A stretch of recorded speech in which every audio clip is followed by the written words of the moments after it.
네, 퇴근길 라이브 함께합니다. 우리 또 여의도의 손지창 김영렬 센터장님과 함께하니까 괜히 저기 같이 1+1 해가지고 오연수 얘기까지 네. 너무 영광입니다. 너무 또 가까이 비치지 마세요, 피디님. 그러면 너무 달라지잖아요. 네. 제가 요새 이제 외모 비수기 이제 살이 너무 많이 쪄가지고. 저도 요새 너무 체중이 너무 계속 기하급수적으로 늘고 있어서 다이어트 그렇죠. 이 필요한 시기가 됐어요. 네. 그러다가 얼마 전에는 좀 또 너무 무리하게 다이어트를 하다가 대상포진을 또 경험을 했어요. 그래서 이게 또 그런 것도 쉽게 통제가 다 안 되는구나. 그쵸. 좀 다른 방식으로 건강해져야 되겠다. 네. 좀 그렇게 생각을 하고 있습니다. 그래서. 원래 다이어트에는 가장 좋은 게 선생님이 마음고생인 거 알고 계시죠? 그런가요?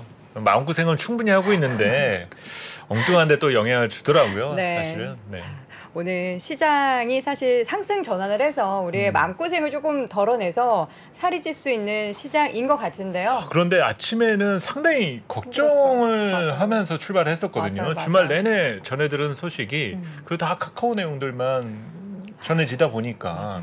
이러다 참 무슨 일이 벌어지나라고 할 정도로 상당히 공포스러웠었던 날인데 네.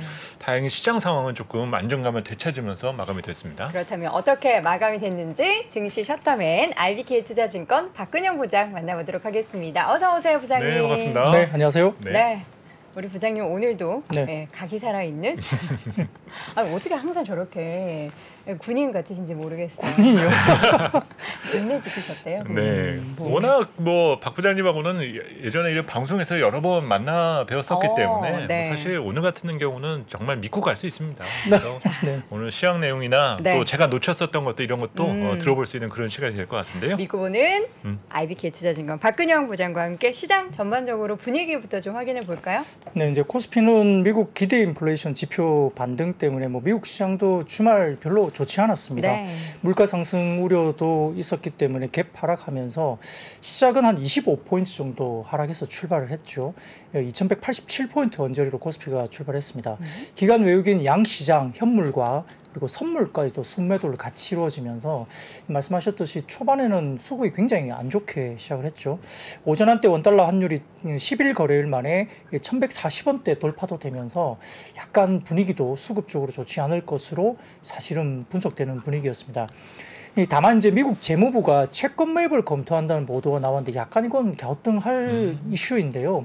연준과 별개로 매입한다는 방식을 검토한다고 알려지면서 채권 시장이 일부 좀 개선될 가능성이 있다. 이렇게 이야기가 전해졌습니다.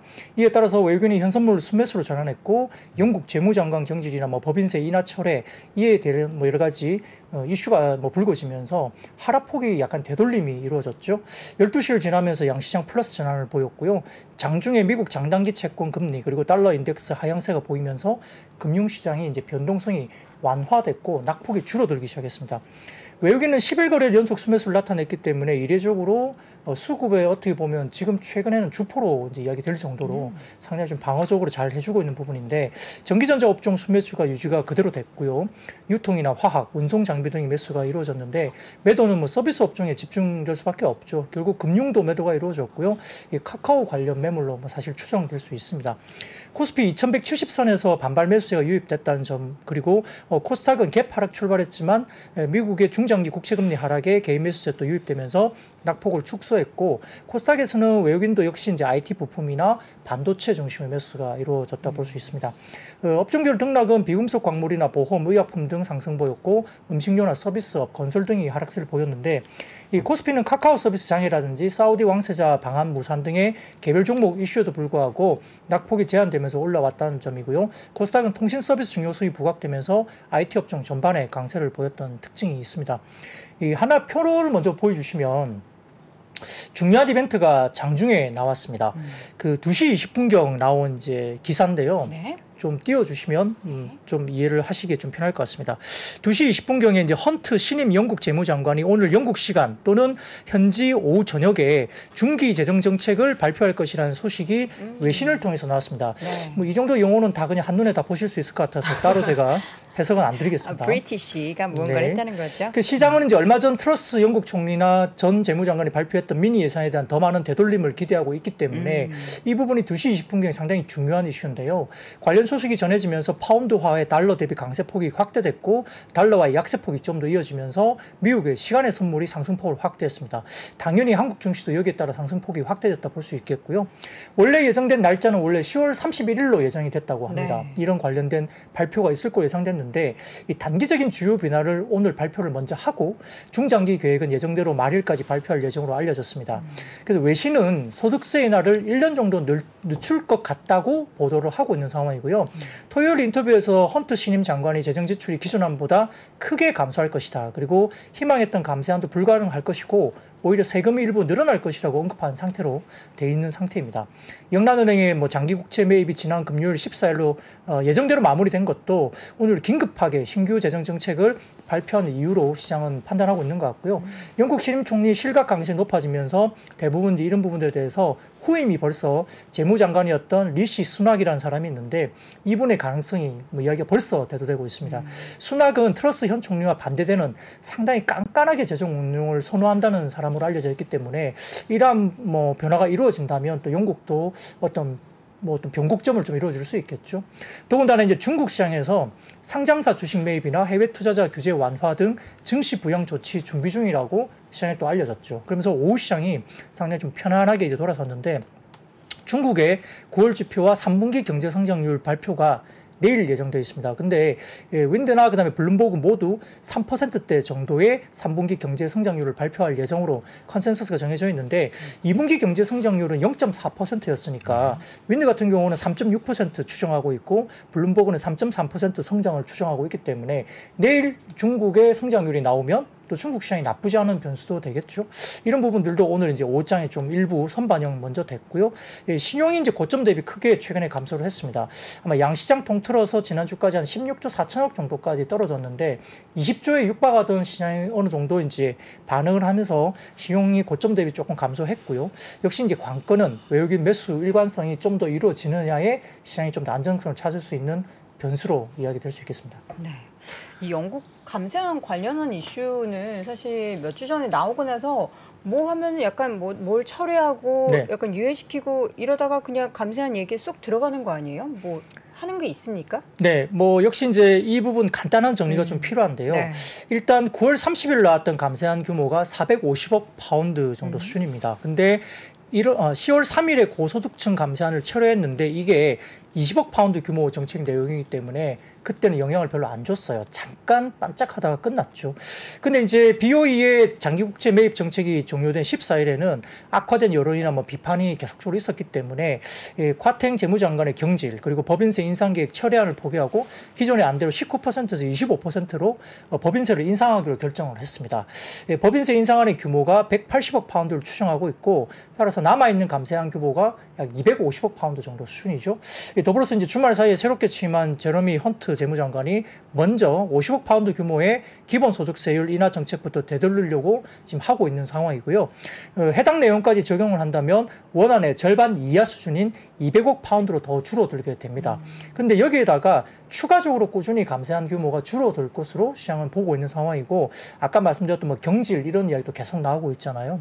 그래서 애당초 감세안이 이제 인플레 압력 확대나 재정 건전성 악화 요인이기 때문에 당연히 통화 가치는 하락하면서 파운드 약세게 되니까 그리고 수입 물가 상승 압력이 더해지니까 뭐 영국은 상당히 안 좋아진 쪽으로 갈 수밖에 없죠. 그러면 달러가 어떻게 되겠어요? 더 강하게 갈 수밖에 없죠. 그러니까 이게 시장 변동성을 또 늘릴 수 있는 상황인데 결국 영국의 국채금리 상승이나 글로벌 통화, 금리 변동성 확대 요인으로 이런 부분들이 계속적으로 영향을 미쳤기 때문에 이게 제자리로 돌아오는 것은 글로벌 시장에서 상당히 중요한 하나의 이벤트일 수도 있습니다. 사실 이런 내용을 보면 그 달러를 제외한 이중통화 등의 약세 이유 등이 더 늘어난 거잖아요. 네, 맞습니다. 그럼에도 불구하고 앞서 그 외국인 수급이 지금 우리 국내 증시에서는 주포에 가깝다 네. 이런 식으로 말씀을 하셨는데 저도 이 방송 전에 한번 그 살펴보니까 코스피가 2,400이 9월 초에 깨졌어요. 2,400을 무너뜨리고 나서 네. 최근까지 시장이 부진되는 기간 동안에 외국인 투자자들은 한 1조 1,000억 원 정도의 순매수 상태입니다. 현재 기관 투자자들만이 한 1조 4천을 팔고 있어서 현재 국내 증시에서 2,400에서 2,200대까지 내려오면서 매수자는 외국인뿐이었다라는 거죠. 그러면 조금은 앞뒤가 안 맞는 부분들도 있는 것 같아요. 지금 이렇게 달러 강세 이유 등이 더 늘어나고 있는데 왜 국내 시장에서 외국인의 스탠스는 이럴까? 그 부분을 추론해 볼 수 있을까요? 뭐 정확한 뭐 스토리는 아닐 수는 있겠지만 일단 최근에 외국인들이 들어온 것은 전기전자 업종에 조금 집중되는 경향이 사실 많이 보였고 특히 중소형 개별주보다는 대형주, 특히 삼성전자나 하이닉스 그리고 일부 좀 사고 들어간 것은 LG 에너지솔루션이나 뭐 삼성 SDI 같은 2차전지 일부 셀도 조금 산 걸로 보이고요. 업종보다는 약간은 좀 더 시총 상위라고 봐야 되겠네요. 예, 그렇게 보입니다. 그래서 뭐 자금의 성격을 제가 뭐 정확하게 알 수는 없지만 조금 뭐 장기로 보는 자금들 입장에서는 뭐 내년, 뭐 내후년 정도 본다면 지금 정도의 밸류에이션은 뭐 조금씩 사 들어가도 되지 않을까. 사실 현물을 그렇다고 해서 하루에 5천억, 1조씩 사지는 않았거든요. 네네. 선물 플레이를 왔다 갔다 하긴 했지만 뭐 현물 매수 구조는 뭐 하루에 뭐 1,000억, 2,000억 뭐 이렇게 좀 많이 샀을 때는 3, 4천억 살 수도 있지만 대부분 보면은 뭐 엄청나게 현물을 많이 이제 그냥 비차익으로 많이 사거나 이러진 않았습니다. 그래서 대부분 보면은 좀 집중된 섹터는 결국 반도체 그러다 보니까 시총 상위 업종에 특히 이제 집중이 돼 있는 상황이고요. 반도체야 당연히 이제 캐펙스 축소와 관련된 이슈가 생기면서 뭐 좀 더 떨어져도 기본적으로 한 6개월 뒤에는 업황이 돌아 들어간다는 입장이라면은 바닥에 대한 근접에 대한 부분 이게 조금 뭐 외국인들 입장에서는 나쁘지 않다. 그리고 강달러가 좀 더 이루어질 수는 있지만은 뭐 올라가는 것에 대한 기본적인 생각이 어떨지는 모르겠지만 이 전방위적으로 글로벌이 뭐 중국, 그다음에 일본, 그다음에 여타 나라들이 강달러를 좀 막기 위한 어떤 약간의 좀 행동들을 보이고 있다는 점에서는 추가적인 뭐 달러 강세는 있을 수 있습니다. 분위기는. 근데 그 부분에 대한 부분들 룸이 많지 않다고 판단한다면 길게 보는 자금은 그냥 빠질 때마다 분할로 계속적으로 한국 시장을 좀 살 수 있는. 그 특히 보면 글로벌 자금들이 한국 시장을 좀 들어오는 편이에요. 아시아 중에서도 특히 한국 시장. 근데 그게 사실은 삼성전자나 하이닉스에 조금 집중되어 있는 모습이 보이고 있기 때문에 시장 전체를 사는 것보다는 반도체 쪽에 조금 집중된 특징은 있다 할 수 있습니다. 네. 자, 개별 이제 업종에 대한 이슈를 볼 텐데요. 이 이슈가 이제 주말부터 계속 내내 핫했죠. 판교에 있는 SK CNC의 데이터 센터에서 화재 사건이 발생을 해서 여파가 엄청났어요. 네, 그냥 표를 딱 보여주시면 이게 연합뉴스에서 나온 표인데요. 네. 뭐 장표를 보여주시면 그냥 아주 편하게 딱 정리되어 있습니다. 시간대별로. 예, 그래서 뭐 이런 시간대별로 쭉 돼 있고 이게 이제 어제 기준으로 이제 정리된 표더라고요. 근데 뭐 지금은 지금 오늘 오전 6시 기준에 SK CNC 판교 데이터 복구 작업이 95% 수준으로 진행됐다라고 과학기술정보통신부에서 일단 아침에 발표를 했습니다. 근데 이제 아직은 조금 일부 뭐 서비스가 약간 안 되고 있어요. 예, 네, 약간 뭐 불편한 메일 부분도 확인이라든지 있고요. 이런 거가 조금씩 들리더라고요. 보니까. 그렇습니다. 그래서 이게 이제 카카오의 문제가 불거지긴 했는데 뭐 워낙 카카오 관련된 서비스 우리가 많이 지금 그렇죠. 연결하고 있잖아요. 새삼 뭐. 느꼈어요. 새삼. 네. 네. 뭐 톡부터 시작해서 뭐 네. 여러 가지 서비스가 맞습니다. 생활 속에 파고든 그게 너무 이제 영향이 큰 거죠. 그러다 보니까 이게 단순한 뭐 회사의 이야기냐 아니면은 이게 또 독과점의 어떤 이슈가 또 약간 생각이 들 수도 있죠. 이 회사 하나가 모든 생활을 다 붙잡고 있는 것이 아니냐 이런 이야기가 될 수 있는데 역시 이제 시장이 왜곡이 될 수 있는 우려도 사실 있다. 이게 정부에서도 일단 이야기된 것 같고요. 제도적으로 뭐 민간 기업에서 운영하는 어떤 부분이 있긴 하지만 사실상 국민 입장에서는 국가 기반 통신망과 약간 연계된 우려가 있을 수밖에 없다. 뭐 이런 이야기가 계속 나옵니다. 그리고 대처하는 부분에 대해서 이제 카카오가 약간 좀 미숙한 느낌도 좀 든다 이런 이야기도 계속 나오니까 정부 입장에서도 이제 코멘트를 하기 시작하는 겁니다. 그래서 이게 정상적으로 되지 않고 있기 때문에 일부 이제 관련된 반사 이익에 대한 이슈가 생기면서 그 무겁던 삼성 SDS도 장중에 거의 한 4~5%까지 갔다가 물론 윗꼬리를 달았습니다만 당장 뭐 삼성 SDS가 이것 때문에 뭐 다음 달에 뭐 실적이 퀀텀 점프하는 건 아니잖아요. 그쵸. 근데 이제 센티적으로 봤을 때 이런 종목도 움직였고 뭐 데이터 솔루션이나 오파스넷 그다음에 SJ 솔루션스 컴텍 시스템 오픈 베이스 등의 시스템 통합이나 네트워크 통합 관련된 종목들이 일단 움직이기 시작했고요. 아울러 이제 카카오페이 서비스 중단 때문에 한국정보통신이나 그다음에 이루원, 나이스정보통신, KJ 이니시스 등 애플페이나 삼성페이 관련된 종목들이 실제로 이제 반사 수혜가 있을 것으로 부각이 됐습니다. 그리고 이제 뭐 브레인즈 컴퍼니, 모아 데이터, 바이브 컴퍼니, GS 에너지, 뭐 줌 인터넷 이런 관련주도 부각이 됐는데 실제 이제 카카오페이가 잘 안 되면 사람들은 또 약간 이동할 수도 있겠죠. 일부 이제 애플페이나 삼성페이 쪽으로도 사용자 수가 좀 넘어갈 수 있으니까 그런 단기적인 반사 이익에 대한 수급이 좀 쏠렸다 볼 수 있는데요. 더군다나 또 카카오 게임즈 자회사 이슈가 또 있죠.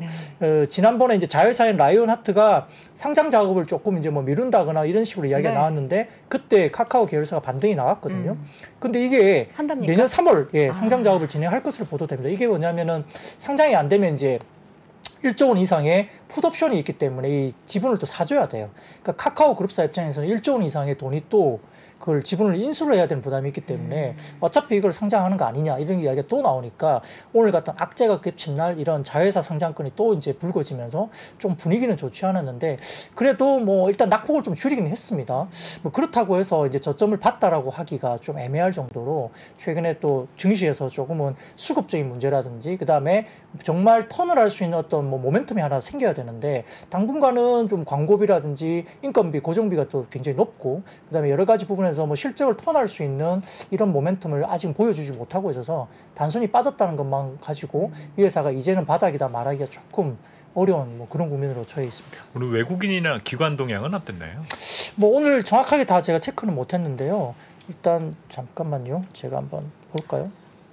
카카오에 대해서 지금 외국인 기관은 일단 동반 매도 보인 것으로 지금 수급상으로는 나타나고 있고요. 개인 투자자들이 카카오를 오늘 좀 많이 샀어요. 네네 그러네요. 외국인들이 카카오도 뭐 지금 153만 주, 기관이 134만 주 팔았으니까 많이 던졌다고 볼 수 있습니다. 그래서 뭐 전반적인 이런 것들이 던져지면 사실은 기관 외국인들은 손절을 하기 시작하면은 이 어느 정도 비올 때까지 계속 파는 습성이 있어요. 뭐 하루에 다 팔든지 아니면은 팔아야 되겠다, 비워야 되겠다 생각하면 그럴 수 있고, 그다음에 일부 이제 수급적인 부분들은 뭐 기관의 매니저들 이야기를 들어보면 뭐 그냥 팔아야 되는 조건이 오면 그냥 기계적인 손절매를 할 수밖에 없습니다. 그게 펀드 운용 규정이 그런 것도 있기 때문에 이게 손절 라인까지 빠지게 되면 그냥 본인이 아무리 좋아 보여도 기관 입장에서 펀드를 비워야 되거든요. 그래서 이게 오늘 하루에 다 팔았는지 아니면은 좀 더 매도가 이어질지는 한번 확인할 필요는 있겠습니다. 네. 처음에는 이제 카카오가 이런 사건이 벌어져서 뭐 하루에 200억의 손실을 볼 것이다. 그 피해에 대해서 보상은 어떻게 될 것이냐. 뭐 아니다. 뭐 SK C&C가 어쨌든 화재 사고 발생한 그 원인이 있기 때문에 거기서 보상이 나오면은 재무적인 위험 없다. 뭐 이런 얘기인데 결국에는 보면은 이거 이렇게 넘어가도 다른 문제들이 첩첩산중으로서 카카오그룹주에게는 여전히 남아 있군요. 네, 일부 증권사에서 이번 건 때문에 뭐 카카오가 부담해야 될 뭐 피해 보상액이 220억 정도까지 추정된다 말은 하지만 사실은 어떤 기준으로 어떻게 보상을 할 것인가가 나온 게 없기 때문에 그 추정은 아직은 명확하지 않고요. 그래서 그게 좀 나와야 그러면 그 정도 피해를 우리가 뭐 보상을 했을 때 회사가 밸류에이션상 문제가 없느냐, 아직도 뭐 싼 거냐 비싼 거냐 이거를 다시 한번 판단을 해야 되는 시점은 사실 정확하게 나와야 될 것 같습니다. 객관적인 판단을 내리기에는 조금은 이른 감은 분명히 있습니다. 근데 이제 저희는 항상 이런 이슈가 생기면 우리나라에서 이런 이슈가 터졌을 때랑 뭐 이런 상황이 해외에서 터졌을 때 과연 그쪽은 어떻게 처리했을까 생각해 볼 필요가 있거든요. 미국에서 만약에 이 일이 미국에서 터졌었다라면 이 기업에 대해서 소비자들이라든지 관계된 기업들이 어떤 대응을 했었을까? 네. 끔찍하죠. 사실. 미국은 소송의 나라잖아요. 그렇죠. 이게 피해 보상은 엄청난 금액으로 피해 보상을 합니다. 그래서 이제 한국보다 미국이 좀 더 여기 엄하다고 볼 수 있는데 뭐 어느 정도 정말 이걸 피해 보상할지 사실 기준도 잘 모르겠어요. 이게 뭐 어떻게 피해를 또 산정할 수 있을지도 그렇고요. 또 집단 소송이나 이런 것들이 또 어떻게 또 막무가내로 이제 그 특정 기업에 대해 책임만 지울 수는 없는 부분이에요. 사실 이런 과정에서 국가나 정부에서 그동안에 편의가 제공되었었던 부분 등이 있거든요. 그쵸. 국가에서 뭔가 이런 시스템적인 부분 등을 했어야 되는 거를 민간 자본이 어느 정도 이뤄냈었던 부분 등도 있기 때문에 거기서 우리 사실 이런 그 기업들의 노력들 때문에 우리가 어려움 겪던 자영업자분들이라든지 이런 도움을 받은 부분도 있죠. 그렇습니다. 엄청 그런 부분이 있기 때문에 너무 단적으로만 몰아갈 문제는 아직은 좀 이른 것 같아요. 보니까 우리가 한 1, 2년 사이에 어떤 온라인 플랫폼이나 앱 가입을 할 때 카카오톡으로 가입하기 이런 거를 굉장히 손쉽게 이용을 했더라고요. 그렇죠. 그래서 이번에 이제 배달앱 완전히 다운됐던 것도 이제 그러니까 판매량이 줄어들었던 것도 그런 식으로 가입을 했던 분들은 굳이 뭐 다른 이렇게 아이디를 만들어서 이렇게 하지 않아가지고 매출이 많이 뚝 떨어졌다 뭐 이런 얘기도 인터뷰를 통해서 봤는데 사실 몇 년 전만 하더라도 그 수많은 그 사이트들의 아이디하고 패스워드 외우는 것도 일이었어요, 사실은. 맞아요. 연동이 안 됐으니까. 그렇습니다. 근데 지금은 단순히 네이버나 카카오 연동으로 인증해서. 되다 보니까 사실 그런 부분에서 얻은 경제적 효과 이런 것들도 무시할 수는 없는 부분이거든요. 네.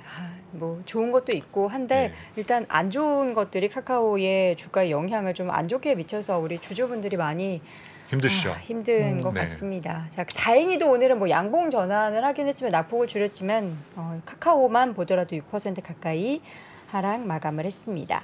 자, 이어서 다음 섹터 2차 전지 왜 이렇게 오르는 거예요? 또? 네. 뭐 몇 가지 이슈가 네. 있었는데요. 미국 재계 최대 이익 단체가 어디냐? 미국 상공회의소 여기입니다. 아시아 담당 임원이 미국 정부가 한국산 전기차에도 IRA 법원에 따른 세액 공제 혜택을 주길 바란다라고 입장을 공식 표명을 했다고 전해졌습니다. 이게 상당히 센티적으로 굉장히 중요한 거고요.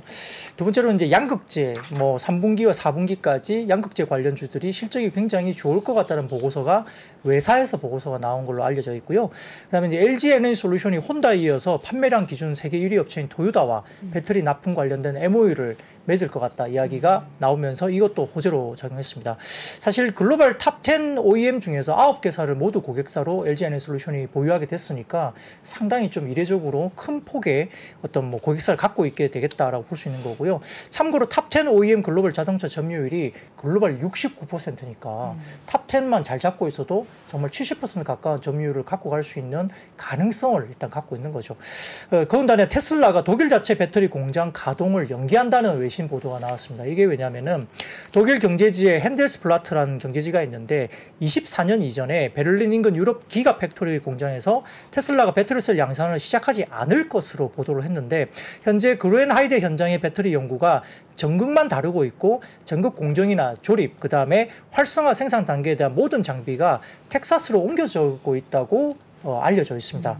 그래서 이제 50기가와트의 배터리 셀을 언젠가는 뭐 물론 생산을 테슬라가 할 수도 있겠지만 구체적으로 언제 생산을 시작할지 테슬라가 답변하지 않고 있다고 전해지고 있고 테슬라가 장기적으로는 그루엔하이드에 뭐 배터리 셀 공장을 건설할 걸로 보이긴 하지만 그 전에 건식 전극 공정에 대한 문제가 있는지 파악하기 위한 시간이 좀 필요하고요. 따라서 테슬라의 4680 전지 생산 시점이 지연될 것으로 파악되는 것 같습니다. 그래서 테슬라가 추진 중인 건식 전극 공정을 통한 대량 생산에 문제가 있을 수도 있다라고 추정을 하면서 이게 이제 뭐 오늘 수요일이죠. 19일 테슬라 실적 발표 때 아마 그와 관련된 언급이 나올 수도 있다라고 이야기하는 거죠. 그래서 자체 셀을 안 한다면 어떻게 되겠어요? 외부에서 조달을 해야 되겠죠. 이런 부분이 생겼고요.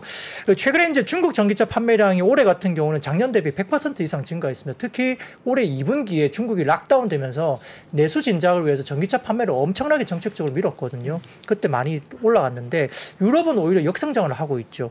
여기에 따라서 미국 같은 경우는 오히려 또 60% 내외의 고성장이 이루어지고 있고 미국은 전기차 침투율이 7% 정도 언더입니다. 그렇기 때문에 아직 초입 단계에 들어가고 있고요. 중국은 25% 이상 전기차를 보급을 하고 있죠.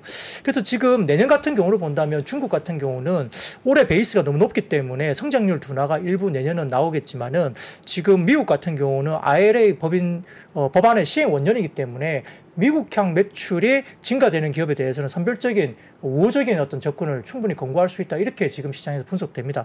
여기에 따라 뭐 관련 종목이 LG 에너솔루션이나 포스코 케미칼 이런 것들이 거론되는 것 같고 더군다나 포스코 케미칼은 리튬 가격이 급등하고 있거든요.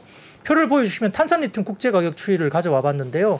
이 가격이 엄청나게 뛰고 있습니다. 신고가 막 올라가고 있는 상황인데 여기에 따라 지금 모회사인 포스코 홀딩스가 1조 5,600억 정도 규모의 아르헨티나 염수 리튬 2단계 투자를 결정했는데 이를 통해서 약 25,000톤 정도의 생산 공장을 착공 예정하고 있고 이게 어느 정도 분량이냐면 전기차 60만 대 분량입니다. 그래서 이 량에 대한 리튬을 생산할 수 있는 이런 캐파를 가지고 있다 이 부분이고 3분기 실적도 호실적이 예상되기 때문에 포스코 케미칼이 오늘도 급등세를 보였죠. 더군다나 이제 뭐 유럽의 천연가스 가격이 고점 대비 30% 하락하면서 내년 전력비 상한제 등 전기차 수요에 상당히 긍정적인 또 영향도 있을 수 있다 분석되고 있기 때문에 유럽 배터리 서플라이 체인의 주가 반등 시기가 상반기에는 안 좋았지만 하반기 이후로 좀 당겨질 수 있다. 이런 분석도 있는 것 같아요. 거기에 따라서 뭐 SDI나 뭐 이런 종목들이 약간 이제 오늘도 플러스로 반응을 했습니다. 근데 이제 에코 에코프로 그룹도 오늘 급등했는데 이 부분은 지난주에 이미 조금 나온 뉴스 같지만 오늘도 또 부각이 됐습니다. 이게 뭐냐면 어센드 엘리먼츠라는 회사가 있는데 이 회사와 배터리 재활용 관련된 폐배터리 사업에 대한 MOU를 발표했는데 이게 지난달 SK 에코플랜트가 지분 투자 약 5천만 달러를 이제 지분 투자하면서 최대 주주로 이미 등극이 됐죠, 최근에. 그러면서 이제 이런 부분들이 이제 에코프로 그룹이 부각이 되면서 폐배터리 관련된 시장에 대한 그게 부각이 됐습니다. 더군다나 이제 동박 기업도 최근에 SKC가 가격적인 매력이 좀 부각된다는 리포트도 꽤 나오고 있고 일진 머티리얼즈 같은 경우는 롯데케미칼이 인수가 이제 확정되면서 다소 이제 자금에 대한 이슈가 좀 굉장히 완화됐어요. 왜냐하면 추가적인 공장 폐배 관련된 공장 비용이 한 2조 이상 또 든다 이야기 됐는데 롯데케미칼이 일단 가져갔으니까 롯데그룹 자체가 이제 그러한 자금 확보는 충분히 할 수 있다. 거기에다가 최근에 이제 SKC가 한번 빠졌던 이슈가 뭐냐면 LG 에너지 솔루션이 이제 그 동박 공급망을 다변화하면서 SKC 말고 일진 머티리얼즈를 신규 계약할 수 있다 이런 얘기가 또 나오거든요. 그게 왜냐하면은 연말에 아마 LG 에너지 솔루션의 전반적인 동박 공급의 40%가 SKC 쪽인데 그 부분을 연말까지 계약이 끝난대요. 일단은. 그래서 그 계약이 추가로 갱신되는지 뭔가를 해야 되는데 그 계약이 끝나는 그 시점에 약간 물량들이 일진 머티리얼즈 쪽으로 아마 LG 에너지 솔루션이 조금 계약을 다변화할 수도 있다라는 시장의 시각이 좀 있는 것 같습니다. 지금 글로벌 동박 수요 전망에 관련된 표를 가져와 봤는데 글로벌 동박 수요 전망이 연평균 성장이 거의 35%씩 계속 성장하는 그런 시장입니다. 근데 이게 이 동박의 이익 구조가 굉장히 실적의 안정성을 줄 수 있는 구조예요. 그렇기 때문에 이런 부분들도 뭐 SKC나 일진 머티리얼즈 포함한 이쪽이 좀 편안하게 따박따박 돈을 벌어주는 그런 거고요. 해외 시장 펩 진출을 어쨌든 일진 머티리얼즈도 지속적으로 이제 롯데그룹이 이제 좀 공격적으로 진행할 거로 보고 있기 때문에 이 부분도 최근에 주가 많이 빠진 이후에 반등세를 주는 금액이다. 다음 표를 하나 가져와 봤는데 기업별 전동화 투자 금액인데요. 다음 표를 보시면 그 하나투자증권의 리서치 쪽에서 나온 건데 여기 보시면 폭스바겐 같은 경우는 약 124조 원이나 투자를 하게 되죠. 기간이 2022년부터 26년까지 상당히 많은 금액을 하는 거고 GM도 50조 원, 포드도 71조 원 등등 이제 나라 그 회사들이 40조에서 50조 원 이 이상 계속 하거든요. 그래서 전반적으로 아마 그 퀀텀 점프, 그러니까 전기차의 판매의 퀀텀 점프가 이 하나투자증권의 리서치 쪽에서 말하는 것은 한 25년 정도 되면 아마 전기차 판매 퀀텀 점프가 한번 나올 수 있는 구간이 온다라는 거죠.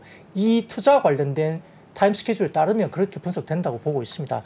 근데 다음 표를 보여주시면 국내 배터리 3사 조인트 벤처 비중이 아마 2025년, 26년 지나면서 이 비중이 50% 이상 상회될 것을 보는 거죠. 성장성이 상당히 23년, 24년 지나면서 25, 26 이때 굉장히 가파르게 성장세가 보일 걸로 보는 겁니다. 이거는 투자 관련된 집행 타임 스케줄 때문에 그런 거예요. 그래서 그걸 분석한 결과 이렇게 올라오고 있고 그 다음 표를 보여주시면은 미국의 배터리 공급 부족은 계속적으로 지속될 가능성이 크다. 왜냐면은 지금 디맨드와 서플라이를 보면 밸런스가 점점 더 뒤로 갈수록 밑으로 빨간색이 밑으로 내려가잖아요.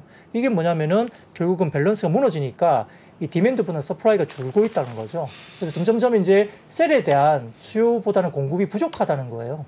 그런 부분에 대해서는 미국 시장에 대한 있어서는 결국은 아까 말씀드렸던 7% 정도의 전기차 시장인데 아직은 초입 단계고 이걸 확장하면서 미국 시장이 상당히 큰 폭으로 성장할 텐데 국내 3사가 이걸 많이 하고 있다는 거고 여기다가 이제 지난번에 제가 한번 2차전지 말씀드렸지만 SUV나 픽업 트럭이 한 대당 들어가는 전기차 용량이 되게 커요. 네. 뭐 승용차보다는.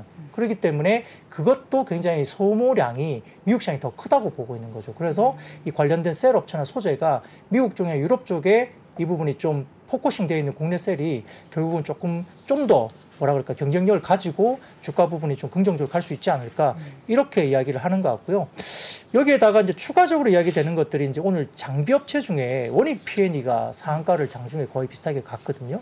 그래서 이게 뭐냐면 성일 하이텍과 손잡고 또 폐배터리 사업 진출한다는 MOU가 좀 작성이 됐습니다. 그래서 수주장부 1조를 목표로 한다 이렇게 이야기 나왔는데 물론 이제 성일 하이텍은 오늘 폐배터리 사업에 대한 이슈 때문에 급등을 했지만 그 외에 장비주들도 보면은 좀 꾸준하게 우상향이 그려질 것 같습니다. 그래서 지금 지금 하나증권에서 오늘 리포트 나온 걸 또 보면 다음 표를 보여주시면은 전국 공정 장비업체 수주잔고 추인데 이게 재작년 4분기부터 이제 쭉쭉 올라오는 거 보시면은 PNT가 일단 상대적으로 상당히 많죠. CIS도 상당히 많은데 CIS는 매각 이슈가 좀 있긴 합니다만 PNT가 상대적으로 좀 많고요. 그다음에 TSI나 뭐 DENT 이렇게 쭉 올라오는데요. 역시나 이제 수주잔고로 보면 극단적으로 PNT가 상당히 많습니다. 그다음 보시면 검사 장비 업체인데 이쪽도 수주잔고가 SFA 관련된 수주잔고가 상당히 많이 보입니다. 엔시스나 이노메트리 등등 있지만 역시 이제 수주잔고가 좀 안정적으로 많은 회사가 PNT나 그다음에 SFA 이런 종목들이 보인다는 점에서 시장은 조금은 관심을 가지자 이런 의견이 되게 많은 것 같습니다. 이게 시장은 조금 잘 버티다 보니까 시장 대비 2차 전지주들이 다 센 편이잖아요. 네. 뭐 대부분 주가도 그렇게 손실난 부분이 없고 뭐 앞으로의 스토리도 나쁘지 않으니까. 근데 이제 그러다 보니까 조금 여기에 조금 몰입하고 집착하는 경향들도 없지 않아 보이거든요. 네. 아까도 보면 뭐 저렇게 수요가 폭발하고 있다라는 게 앞으로 미국에서는 경기 침체도 온다는데 전기차만 수요가 폭발할까? 사실 그런 의구심도 드는 부분이 있는데 네. 이런 의심을 갖고 있는 투자자에게 부장님께서 좀 조언하실 부분이 있다면 어떤 부분이 있을까요? 네, 물론 이제 그건 전기차뿐만 아니라 지금 그냥 일반 완성차 현대기아도 주가가 못 올라가는 이유는 거기에 또 있을 부분이 분명히 있어요. 대기 수요가 굉장히 많다. 그래서 이제 지금 주가 싸다 그런 논리도 일부 있지만 말씀하셨던 것처럼 예를 들어서 뭐 휴대폰도 안 사는데 최근에 휴대폰 출하량이나 판매량이 뭐 애플은 그나마 좀 버티고 좀 나머지는 많이 빠지고 있는 상태라서 뭐 200만 원 언저리 하는 휴대폰도 그렇게 손이 안 나가는데 뭐 차량에 대해서 그렇게 대기 수요가 많다고 한들 비싼 차를 사겠느냐. 그렇죠. 요즘 또 네. 광고로 벤츠에서도 이제 본격적으로 전기차가 나온다. 네. 뭐 2300 E 시리즈에 네, 해당되는 네, 네. 이런 것이 나온다는 얘기를 이렇게 접하다 보면 이제 경쟁은 더 치열해지겠다라는 느낌을 조금 받거든요. 네, 그래서 이제 그 완성차 입장 현대기아 같은 경우는 오늘 메리츠 증권에서 약간 그 톤을 다운했어요. 그리고 이제 리포트 내용은 워닝이라고 경고라는 그것도 한번 찾아봐야 되겠네요. 리포트가 나오면서 네네. 약간 수요에 대한 어떤 그런 부분, 뭐 우리가 막상 지금 기대하는 수요가 내년에 좀 안 나올 수 있는 그런 우려가 있다라고 해서 좀 조심스럽게 보자. 그래서 중립으로 의견을 하향 조정하는 메리츠 증권의 리포트가 오늘 나왔습니다. 네네. 그래서 최근에 주가가 좀 빠져 있지만 오히려 이 시기에 조금 낮추는 톤을 마련했고요. 다만 이제 뭐 셀 업체 같은 경우나 소재 업체 같은 경우는 막 현대기아만 들어가는 건 아니죠. 아까 말씀드렸던 그 테슬라나 GM 밸류체인 같은 경우는 LG 에너지솔루션이나 포스코 케미칼, LNF, LG화학 등이 이제 테슬라나 GM 밸류체인이기 때문에 그렇죠. 네. 테슬라의 수요는 아직은 좀 견조하고요. 현대기아 포드 밸류체인은 SK온이나 에코프로 BM 정도인데 에코프로 BM 같은 경우는 또 약간 뭐 포드 밸류체인이 잘 팔릴까, 현대기아 잘 팔릴까 생각할 수 있지만 에코프로 BM 자체적으로는 또 여러 가지 사업을 많이 해요. 폐배터리 자회사 관련 이슈란 이런 것도 있기 때문에 또 굉장히 좀 아직은 좀 아웃퍼폼하는 모습도 보이고 있는 모습입니다. 그래서 약간 이런 부분들이 이제 국내 배터리나 장비 업체들이 뭐 국내 완성차에만 매달려 있다면 사실은 좀 암울할 수도 있습니다만 그리고 너무 밸류가 비싸다는 느낌도 받지만 이 글로벌 밸류 체인에 그래도 어느 정도 다 갖고 있는 그 미국 시장에 국내 3사 셀 말고는 사실은 미국 시장에서 당분간 25년 정도까지는 업체가 없어요. 셀을 해줄 수 있는. 그러니까 그런 것에 대한 몇 년간의 어떤 수익을 포캐스팅되는 수익을 좀 당겨서 밸류에이션하는 그런 부분은 분명히 있는 것 같아요. 근데 성장성에 대한 방향은 아직은 좀 남아있다는 점에서는 그래도 높은 밸류에이션을 좀 주고 주가는 움직이고 있다 이렇게 볼 수 있겠습니다. 네. 그래도 계속 뭐 안 좋다 이런 얘기들만 하다가 배터리 쪽 얘기는 보면은 좀 좋은 이야기들이 좀 나와서 그나마 맞아요. 다행이고요. 이어서 5G 통신 장비 쪽도 좀 좋은 소식이 있나 봐요. 네, 뭐 전체적으로 사실 다 오르면 참 좋겠는데 5G는 상당히 좀 어려운 섹터이긴 해요. 정프로님 계셨으면 또 피눈물이 흘리셨을 텐데. 네, 그러니까 예. 지난주 같은 경우에는 낙폭과대주 급등하는 날에는 KMW가 10% 넘게 급등했는데 네. 오늘은 다른 종목은 또 오르고 KMW는 또 빠졌어요. 그러니까 이게 상당히 좀 쉽지 않은 부분인데 신한투자증권에서 리포트가 나오면서 이제 장비사들의 2분기 주요 부진했던 주 배경이었던 반도체 칩 쇼티지 영향이 완화되고 있다 이렇게 리포팅을 하면서 이 개별 이슈나 장비 특성 이에 따라 실적 회복 정도가 좀 다르긴 하겠지만 3분기 정도부터는 바닥을 좀 확인하지 않을까라는 조심스러운 리포트가 나왔습니다. 그래서 대부분 다 2분기 대비 3, 4분기 실적은 좋아질 거라 보는데요. 지금 표를 보여주시면은 연초 가이던스 대비 올해 상반기 캐펙스 달성률입니다. 이걸 보시면 이 국내 같은 경우는 KT가 상당히 많이 상반기 했고요. 그다음에 미국 같은 경우는 버라이즌이라든지 뭐 T모바일 쪽이 상당히 많이 했고, 그다음에 일본 같은 경우는 KDDI 이런 쪽, 그다음에 뭐 텔루스나 그다음에 뭐 로저스 뭐 다른 나라들이 꽤 있습니다만 이런 관련해서 다소 이제 상반기에 연초 가이던스 대비 올해 상반기 캐펙스 달성률은 일부 지금 그 북미 통신 통신사들의 투자 의지가 상당히 좀 강하게 보인다라는 거죠. 여기에 따라서 유의미 있게 최근 2년간 여타 지역 대비 유의미 있게 이 통신 관련된 투자가 상당히 보이고 있다 이렇게 지적을 했고요. 계절성을 감안한다면 버라이즌이나 DC 네트워크스 이쪽으로도 공급될 장비 물량이 내년 초부터 확대되면서 본격화될 것으로 신한투자금융은 이야기를 했습니다. 그래서 이제 인도 시장 같은 경우는 뭐 삼성전자, 에어텔 향 수주 수익도 확인됐다고 아예 언급을 했어요. 확인이 됐다 수주 소식이. 관련 초도 물량은 연말 중에 공급 시작되면서 본 물량은 내년 초부터 공급될 것으로 기대된다고 밝혔고요. 여기에 따라서 지금 다음 표를 보여주시면은 삼성전자 버라이즌 밴더들의 5개년 공급 규모나 스케줄 추정인데 올해 같은 경우는 이 회색 부분을 보이는 게 기존 가정이거든요. 그리고 오른쪽에 파란색이 이제 신규 가정인데 기존 추정 대비 신규 가정이 올해까지 상당히 낮아요. 떨어지는 거죠. 그러니까 추정 대비 별로 투자를 안 한 거죠. 근데 이제 23년부터 하면은 추정치가 상당히 올라오는 게 이 스케줄이 좀 미뤄지긴 했지만 올해 하반기부터는 스케줄이 확실히 좀 올라온다는 식의 리포트를 하고 있습니다. 그 다음 표 보여주시면은 인도 주요 통신사 5G 투자 계획 목표인데 이게 보시면은 지오, 리라이언스나 에어텔 이쪽이 상당히 공식적으로 이렇게 나오는 거죠. 그래서 23년, 뭐 22년 10월, 그 다음에 23년, 24년 이렇게 쭉쭉 보면 달성 목표가 실질적으로 구체적으로 나와 있다는 거고요. 여기에 따라서 이제 인도 시장도 굉장히 좀 삼성전자에 관련된 밸류 체인들이 영향을 미친다 이렇게 볼 수 있겠고, 그래서 이제 2022년을 기점으로 국내에도 특화망 또 시장이 개설될 걸로 보이지 않습니까? 네. 프라이빗 5G라 해가지고 이것도 개설되는데 이 부분도 뭐 국내 장비사들의 수요가 어느 정도 본격화될 걸로 보인다 볼 수 있습니다. 마지막 표를 보시면 삼성전자 밴드들의 매출처 시기나 규모 전망인데 이 2020년부터 쭉 보시면은 22년 인도 국내 버라이즌인데 23년도부터는 좀 굉장히 다양한 국가에서 투자가 좀 본격화된다는 도식을 나타냈거든요. 이것도 신한투자증권의 추정입니다. 그래서 프랑스, 영국, 뉴질랜드, 국내, 일본, 캐나다, 인도, 버라이즌 이렇게 전체적으로 24년도가 상당히 조금 투자가 공식적으로 좀 활발하게 이루어질 걸로 리포팅을 하고 있으면서 이와 관련된 부분들이 조금 주목을 받고 있는 상황인데요. 다만 종목별로 본다면 다 좋다고 안 하거든요. 그래서 이 중에서 신한투자에서 이야기하는 쪽은 HFR이나 이노바이오리스, RF 머티리얼즈 이 정도로 이제 제시를 하고 있고, 하나증권의 또 연구원님께서는 뭐 예를 들면 솔리드라든지 그다음에 RFHIC, 그다음에 이노와이어리스 이 세 종목 정도로 조금 압축해서 HFR도 이야기되고 있는 것 같은데 중복되는 종목은 사실 보이긴 합니다. 근데 이제 다소 좀 증권사 하우스마다 약간 종목이 좀 다른 것도 있긴 합니다. 엄청 큰 시장치고는 종목은 잘 자라나요. 그렇죠. 예, 맞습니다. 뭐 미국에는 뭐 이런 통신 장비 업체들 보면 규모도 그렇고 되게 큰 기업들도 꽤 있는데 네. 우리나라 보면은 이제 기업들의 크기가 크지 않지만 작은 고추가 맵겠죠.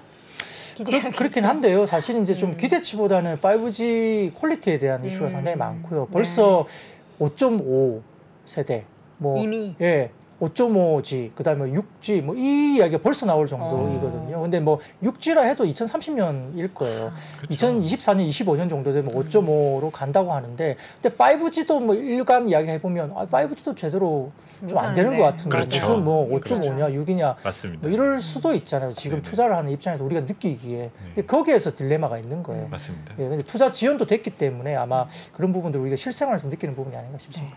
알미늄 관련된 종목도 뭐 계속 주가가 오르나요? 네, 오늘 수익률이 좀 제법 괜찮았었던 것 같아요. 네, 뭐 사실 뭐 이게 당장 알루미늄 관련 회사들이 당장 뭐 다음 분기에 이게 시장이 엄청나게 좋아진다 그건 아닌데 이게 수급이 쏠리다 보니까 이쪽으로 쏠리는데요. 역시 그 바이든 정부가 이제 러시아 관련된 알루미늄 제재를 검토하고 있기 때문에 이게 뭐 수급이 좀 쏠립니다. 테마성인데요.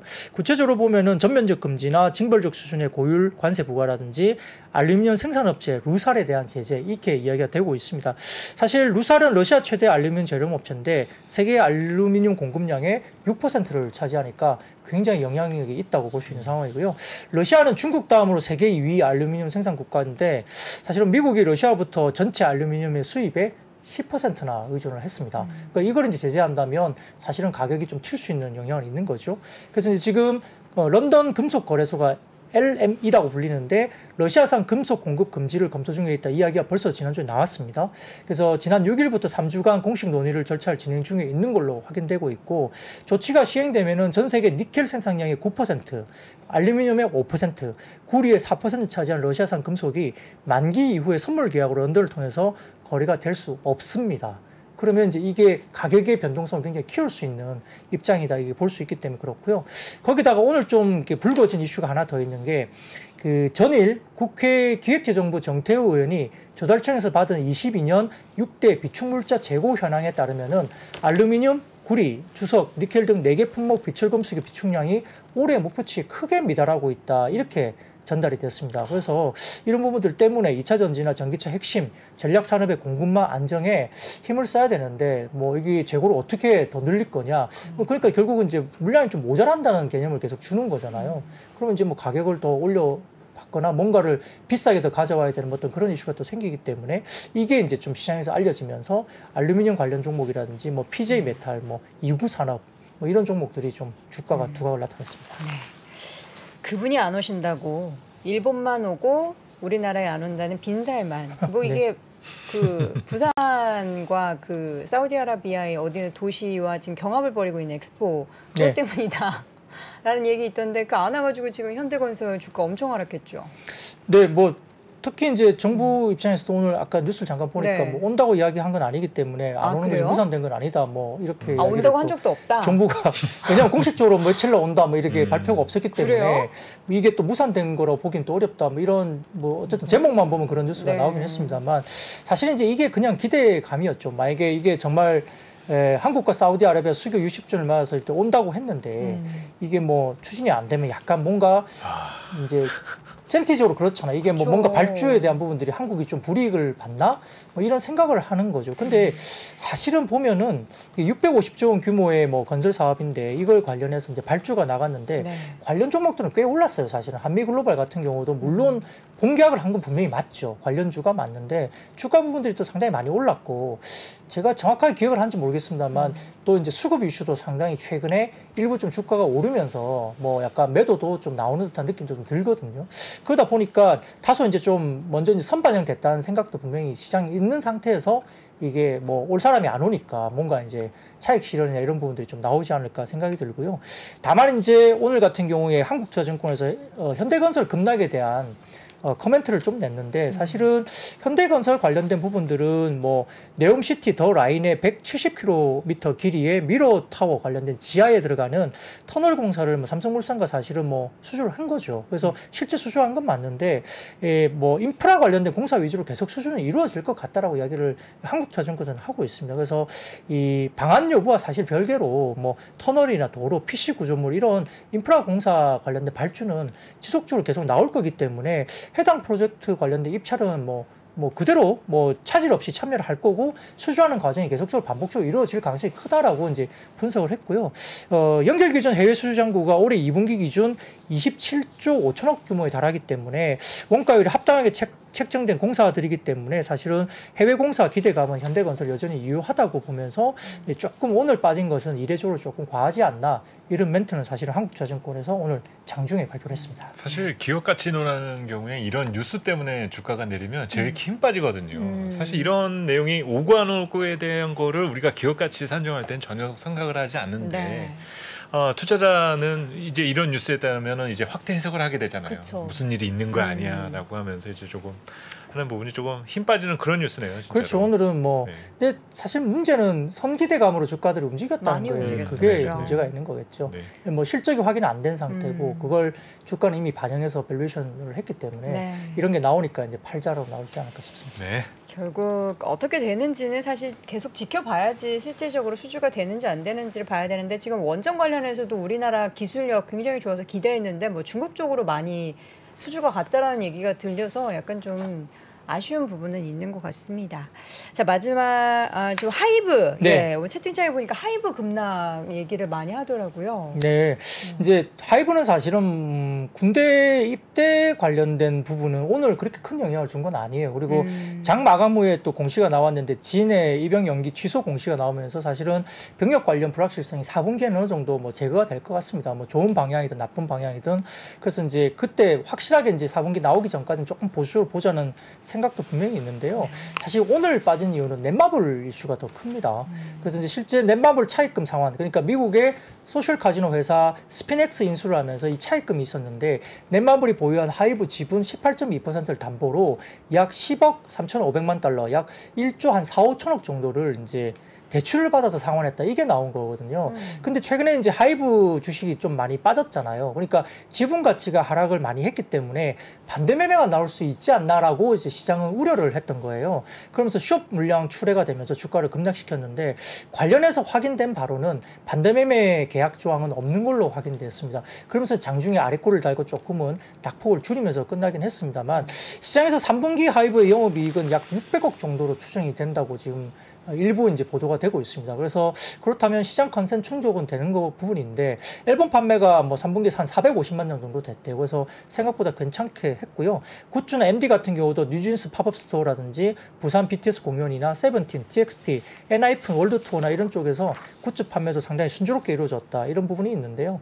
밸류에이션의 하이브가 지금 아마 PER 20배 미만까지 빠졌을 겁니다. 과거에 굉장히 고밸류를 받았는데 그렇다면은 뭐 JYP나 이런 다른 기획사 비해서 좀 더 낮은 밸류에이션을 받고 있는 상황이거든요. 근데 이제 BTS가 워낙 큰 그 어떤 부분을 차지하기 때문에 BTS의 완전체가 빠지면 고밸류를 줄 수 있냐 이 논란은 분명히 있을 것 같습니다.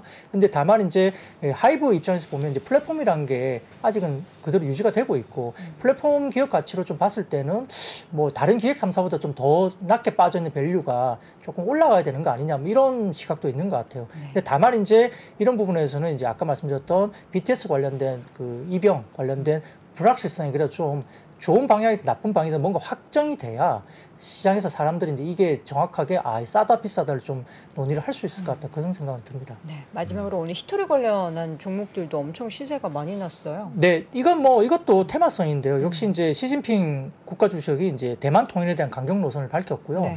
이 무력도 쓸 수 있다 이런 식으로 공식적으로 이야기를 했죠. 근데 이제 이거는 상당히 좀 미중 갈등을 심화시킬 가능성도 있는 발언이기 때문에 이 부분이 좀 부각이 됐고 실제 미군 군사 목적의 이쪽도 히토리가 많이 들어가면서 IT 제품도 거의 히토리가 많이 들어가거든요. 그러니까 이 중국이 히토리 부분을 많이 이제 의존을 하고 글로벌리 의존을 하고 있기 때문에 이 부분에서 전략적 물자 수출 제한 이게 사실은 지난 10일 날 공산당 기관지인 인민일보 산하의 글로벌 타임즈라고 있는데 중국 쪽에서 공식적으로 중국이 국가 안보를 위해서 전략적 물자를 수출 제한을 하는 것을 선택할 수 있다라고 공식적으로 발표한 그 중국 내에 인민일보 산하의 어떤 글로벌 타임즈가 발표를 한 게 있습니다. 그러니까 이게 정부의 의지가 아닌가 이렇게 생각을 하는 거죠. 그래서 히토리 관련된 종목들이 유니온 머티리얼즈, 유니온, 동국 RNS, 오늘 특별하게 또 세노텍이라는 회사도 또 새롭게 부각이 됐어요. 그래서 이런 종목들이 관련된 히토리 종목으로 상승을 보였습니다. 네, 자 이렇게 해서 오늘도 꼼꼼하게 하루 동안의 시장 움직임을 정리를 해봤습니다. 오늘 증시셔터맨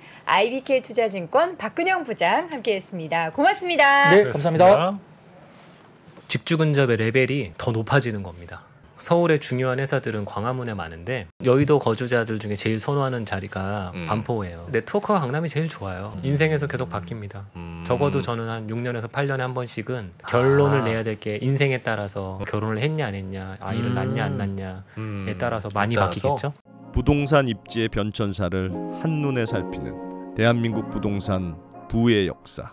지금 서점에서 만나보세요.